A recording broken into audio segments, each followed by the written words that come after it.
Down at the junction. Oh, look, the train's going.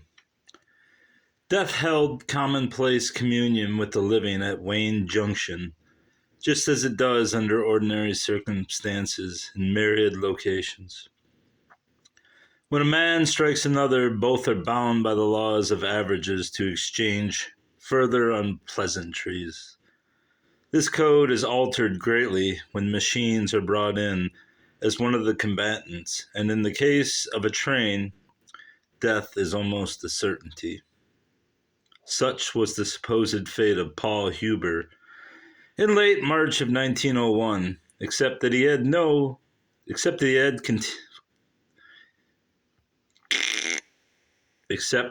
continued on to Cincinnati, and another man's body carrying Paul's name and address was en route to the residence of Huber's grieving mother, Mary, in Corning, New York. Miss Huber was both mortified and relieved upon seeing the body of the man purported to be her son. She hadn't seen Paul, 21 in 2 years, since he had left home to better his circumstances, but knew instantly that the corpse before her was not him. She had doubts from the onset of receiving the telegram from Wayne, since she had received a letter from Paul in Cincinnati the previous week, a day after his supposed death. The body was sent to the potter's field in the small town near Buffalo. Meanwhile, the controversy of his mortality, unbeknownst to him, Paul Huber arrived in Buffalo a few days later and was recognized by a friend on the street near the restaurant where he was formerly employed. "Great Scott, I thought you were dead," uttered the man in complete disbelief. "Why, this is Paul Huber, isn't it?" "Well, I should say I was, Huber, but just explain yourself about the dead talk, Charlie, and set me right." Charlie did just that, producing a newspaper clipping which gave Huber quite the laugh. Huber first went to the telegraph office to send word home to his mother, and later to the police.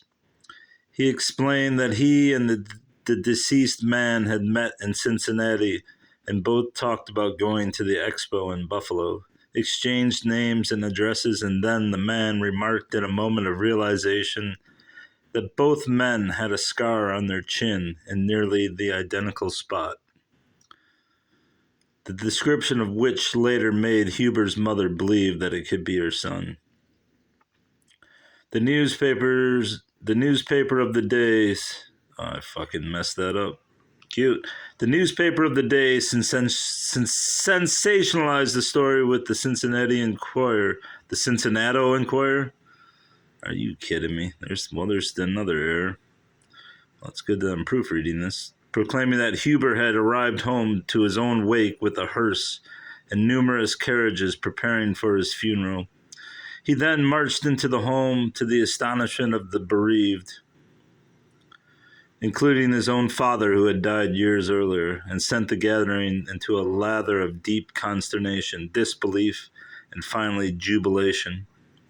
Less egregious alterations to the story were that a tramp in Wayne had identified Huber as his friend Paul Hubert, a name which the Huber family sometimes used as a variation of their own. The irony is that the man buried in the unmarked grave in Corning, New York, may just be exactly who the hobo claimed that he was.